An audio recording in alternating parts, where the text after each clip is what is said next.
And so what the steadfastness of faith, look at this, verse 3 and 4. What the steadfastness of faith actually produces in us is sanctification. It's, again, a theological word that means to be made into the image of God more and more and more. It's to be made to grow and learn in the likeness of Jesus. And so we want to say, how is my, like, we look at that, like, I get freaked out every time I see the word perfect outside of Jesus, all right, especially in the Bible. All right? You following me there? Okay? But this says perfect, maybe perfect and complete.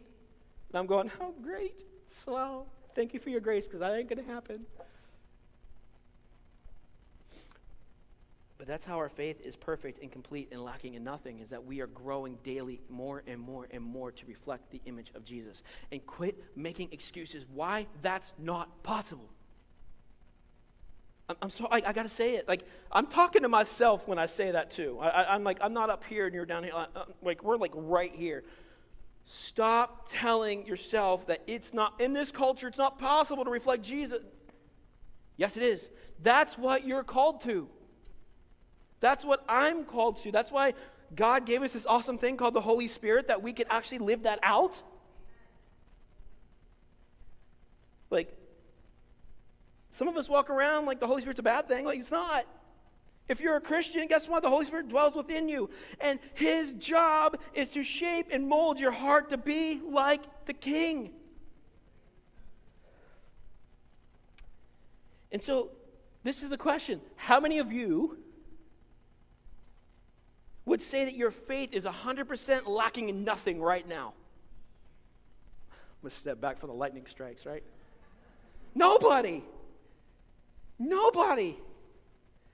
Even the most faithful of you, even the most faithful of all of us, is going, my faith is strong some days, and weak other days, and okay on the third day, and maybe okay every day ending in Y.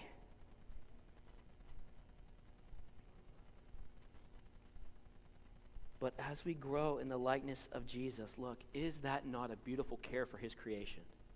That He allows us to become more like His Son. Is it not a care that in that we begin to lack nothing? And we say that God's goal for our lives is that we would be a reflection for Jesus in all of our ways and to all who we would come into contact with. Don't forget that. Like, that we would be a better picture of Jesus to our spouses. Our spouses who knew every problem with us. Who see the good, the bad, the ugly, the indifferent, maybe all those things within 5 minutes. To be a better picture of Jesus to our kids. Who see the good, the bad, the best, the indifferent. All within 5 minutes sometimes. That we be a better picture of Jesus to our coworkers and to our friends and to our neighbors. That as you're there among them, that God would give you and Lane an opportunity to share the gospel. So many of us were waiting for someone else to share Jesus with our neighbors. He put you there for a reason. Like, don't ever miss that. And it's really hard to be a good picture of Jesus to others if you don't know what that picture is supposed to look like. Right? Like, here's the encouragingly depressing reality. All right? Yes, I use that on purpose.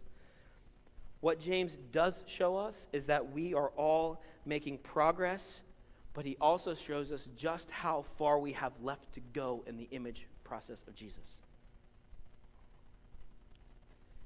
And so look at this. We're not left alone in the process. Watch this. Verses 5 through 8. If any one of you lacks wisdom, let him ask God, who gives generously to all without reproach, and it will be given him. But let him ask in faith without doubting, for the one who doubts is like a wave of the sea that is driven and tossed by the wind. For a person must not suppose that he will receive anything from the Lord. He is a double-minded man, unstable in all of his ways.